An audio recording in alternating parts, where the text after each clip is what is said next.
Hello everyone, this is ACIs and today we are going to do the ethics and ownership chapter. This is chapter 7 of OA levels computer science. First, we're going to start with what is copyright. Copyright is basically the ownership protection for the creators, which basically means that the person or the company who made the software decides how others can use it. Now, there are rules when you buy a software. First, being that it is literally illegal to make a software copy, sell it, or give it away for free or like with money. Secondly, you cannot install it on other computers until you have the multi user license to do so. Thirdly, you cannot lend or send the software unless you got creator's permission itself.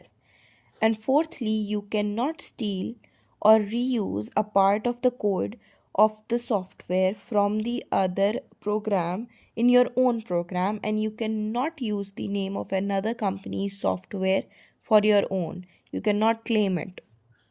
Now, what is software piracy? Software piracy is making or using the illegal copies of the software. Now, companies lose a lot of money because of this problem and then they take actions in order to stop it. The very first thing they do is when the software company is installed, the user will be asked to key a unique reference number. Now, this unique reference number refers to the product key.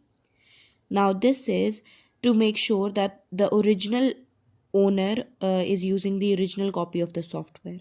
Now, in order for the user to agree to the company's policies, they basically ask you for your license agreement before you install a software. That is basically that box with the I agree statement. Then comes a hologram sticker. This is a real software packaging that shows authenticity. So basically, the original copy will have a hologram sticker and it will literally state you to not copy the product furthermore and sell it. Then comes the disk protection. This is a way that software can only run when the original CD or USB is connected to the system. Then comes a dongle. Dongle is basically a small USB device that runs on the program and it is to be plugged into the system in order for the software to be run. Now, how the software is protected in UK, there is a system called FAST, which is Federation Against Software Theft. They catch people and companies that sell or use the fake softwares. Then there is DRM. DRM is a protection system that controls how digital things are used or copied. It is a digital right management. Now, how it protects is basically the music can be streamed but not downloaded. Ebooks can be read only on tablet at a one time, and games might need to work with internet. Sometimes you get a license key for just one device, and Apple Music uses DRM system. Now we're going to study the software licenses. There are a total of 5 types. The first one is commercial software. Commercial software, you basically pay a fees. You get a license to install one copy.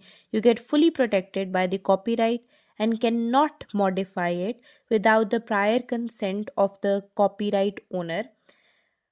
Then you get the free software, which is completely free. You can run, copy, share, edit it. You can use the code freely and you can add a non free code to it. You can't copy copyright software and you can't make offensive or harmful versions of it. Then you get a shareware. Shareware is when you get a free trial first, and after the trial, you must pay to keep using it. Full features are unlocked after the payment. Still, it is copyrighted. Then you get a freeware. Freeware is when you can download and use it for free but cannot edit it or share it. You usually have to agree on some conditions first. Then you get an open source software. You can use and modify it. You can share it or sell it freely and you can modify it. The code must be available for everyone. There should be no discrimination. You can use it for any purpose. You must work with all kinds of technology and it can be shared with non open softwares. Everyone who gets it has the same rights.